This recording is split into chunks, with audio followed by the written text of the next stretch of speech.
Good evening and welcome to Asia Lens News, your trusted global source for clear, factual, and balanced reporting. I'm your host, and tonight we turn our attention to one of the world's most volatile regions, Gaza, where a single statement from former US President Donald Trump has once again shaken international politics. Our top headline tonight, Gaza Roundup. Hamas will face complete obliteration if it refuses to cede power in Gaza. Trump's comments came during a televised interview earlier this week, and they have immediately triggered waves of reaction across Washington, Tel Aviv, and throughout the Arab world. The former president declared that if Hamas continues to hold power and refuses to stand down, it will face what he described as complete obliteration.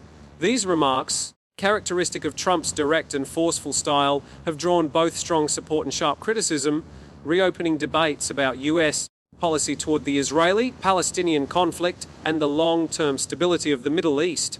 To understand the weight of these remarks, we must remember the context. Gaza remains one of the most densely populated pieces of land on Earth, home to more than 2 million people living under severe economic restrictions and constant fear of conflict. For decades, this narrow coastal strip has been a flashpoint for violence between Israel and Hamas. Repeated wars, failed truces, and a crippling blockade have left Gaza's infrastructure in ruins and its population struggling for basic necessities.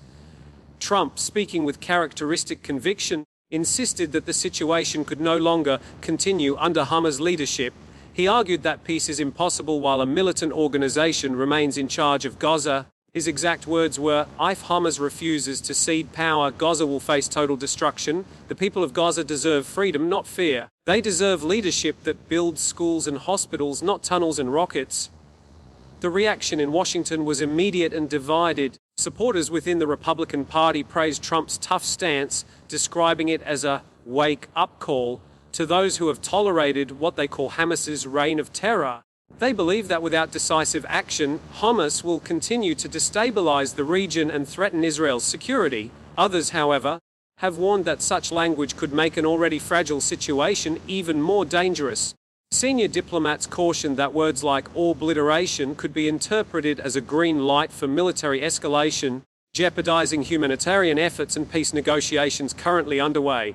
Across the Atlantic, European leaders responded with more measured tones. France and Germany both urged restraint, calling on all sides to avoid actions or rhetoric that might inflame tensions further. The European Union's foreign policy chief emphasized that Gaza's civilians must not become collateral damage in political or military conflicts. The United Nations echoed that sentiment, warning that further escalation could lead to what it called an unthinkable humanitarian catastrophe. Meanwhile, in Gaza itself, the response from Hamas was swift and defiant. A spokesperson condemned Trump's remarks as incitement to genocide and accused the former US president of supporting what they described as Israel's campaign of aggression. Hamas vowed that it would never surrender or accept foreign dictates. The statement declared, "All resistance will continue until our land is free and our people are liberated." On the streets of Gaza City, ordinary residents expressed both anger and exhaustion. Many told local reporters they are tired of being caught between political posturing and the constant threat of bombardment. One resident said, "We don't want obliteration or occupation, we just want to live." From Israel's side, Trump's statement drew cautious approval. Some Israeli officials interpreted his words as a sign that the international community is losing patience with Hamas's rule. Analysts close to the government said the message could serve as a deterrent, signaling to Hamas that any renewed aggression would face overwhelming retaliation. But within Israel's own defense establishment, there were quieter voices of concern. Military strategists warned that such strong rhetoric could backfire, emboldening hard-liners within Hamas and making de-escalation more difficult. Beyond Israel and Gaza, the shockwaves reached other capitals across the Middle East. Egypt, a longtime mediator in Israeli-Palestinian affairs, called for calm and reaffirmed its commitment to dialogue. Jordan and Qatar joined in urging restraint, emphasizing that the Palestinian people must not suffer further. Iran, however, issued a fiery condemnation. Its foreign ministry accused Trump of openly advocating war crimes and vowed continued support for what it called the Palestinian resistance. Tehran's response underscores the complex network of alliances and rivalries that could turn any new Gaza escalation into a wider regional conflict. While leaders exchange statements, the humanitarian situation in Gaza continues to deteriorate. The United Nations Relief and Works Agency reports that more than 80% of Gaza's population depends on international aid. Hospitals are running out of fuel for generators, clean water is scarce, and unemployment remains among the highest in the world. Aid organizations warn that even a short military confrontation could push the enclave into complete collapse. Experts say Trump's warning may be intended to pressure Hamas into stepping aside voluntarily or opening the door for a new governing body. Yet many analysts believe that outcome is unlikely.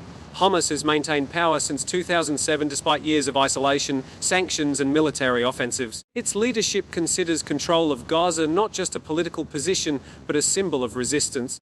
Analysts point out that threatening obliteration might harden their resolve rather than weaken it.